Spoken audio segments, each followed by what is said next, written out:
nay trời đẹp lắm đây, sao không cùng anh dạo quanh Sài Gòn. Vì vụ trên xe qua khắp nẻo đường, ngắm phố phường ta luôn mến thương. Sài Gòn của mình bao nhiêu quán xá, là có bấy nhiêu món ngon thật ngon, là có biết bao nhiêu lựa chọn, là nỗi đắn đo hôm nay ăn gì. Sài Gòn dịu dàng gom bao nỗi nhớ, đi đến nơi đâu cũng mong về mau.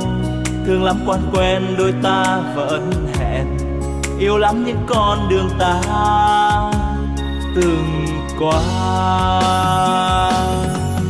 Sài Gòn quá xa thương yêu, anh đã thương thật nhiều, anh yêu biết bao nhiêu, anh vẫn thương thật nhiều. Ôi yêu biết bao nhiêu.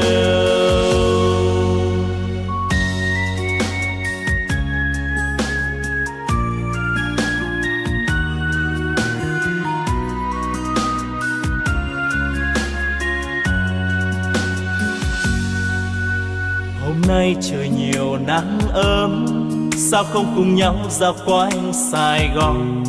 Bon bon trên xe qua muôn nẻo đường, ngắm phố phường ta luôn mến thương. Sài Gòn nhộn nhịp bao nhiêu quán xá, thì có bấy nhiêu món ngon thật ngon, thì có biết bao nhiêu lựa chọn, cùng những đắn đo hôm nay ăn gì.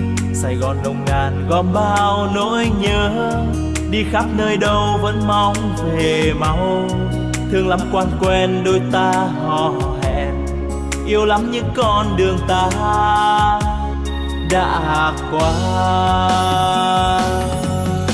Sài Gòn quá xa thương yêu, anh đã thương thật nhiều, anh yêu biết bao nhiêu, anh vẫn thương thật nhiều.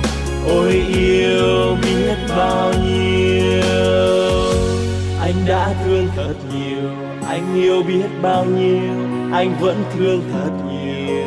Ôi yêu biết bao nhiêu, anh vẫn thương thật nhiều. Ôi yêu biết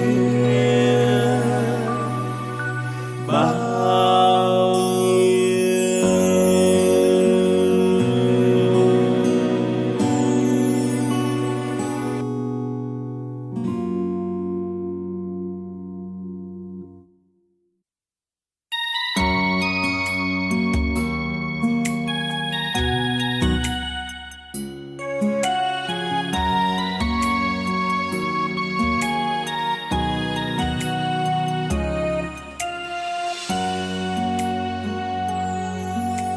Hôm nay trời đẹp lắm đây, sao không cùng anh dạo quanh Sài Gòn.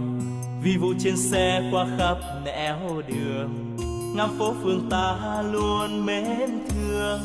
Sài Gòn của mình bao nhiêu quán xá, là có bấy nhiêu món ngon thật ngon, là có biết bao nhiêu lựa chọn, là nỗi đắn đo hôm nay ăn gì. Sài Gòn dịu dàng gom bao